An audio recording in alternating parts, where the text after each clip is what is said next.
One of the questions we get asked a lot is credit repair legal? And the short answer is yes, credit repair is legal, but you don't have to take my word for it. All you have to do is you can Google the Fair Credit Reporting Act and you'll be able to see that this federal law will prove that it is. To go even further, if you read into this a little bit more, you'll understand that the government gave every citizen of the country the right to challenge any information that's on your credit report. So what our job is to do is to look at the negative information that's reported on your credit report, the things that are bringing your scores down. And we want to make sure that they meet the three requirements to be able to report on your credit report.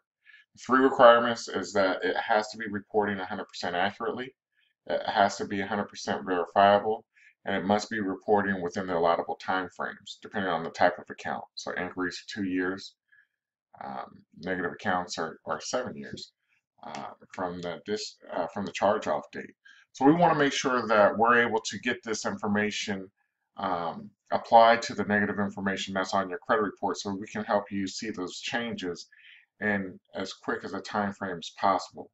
Now, our goal is to make sure that we're able to get those negative information either repaired or deleted from your credit report, and most likely we're going to get it on the top two requirements. Is it accurate and is it verifiable? So we just wanted to make sure that we are able to get you the information, one, that you need, and two, to be able to put these laws into place and go ahead and leverage those laws for your benefit.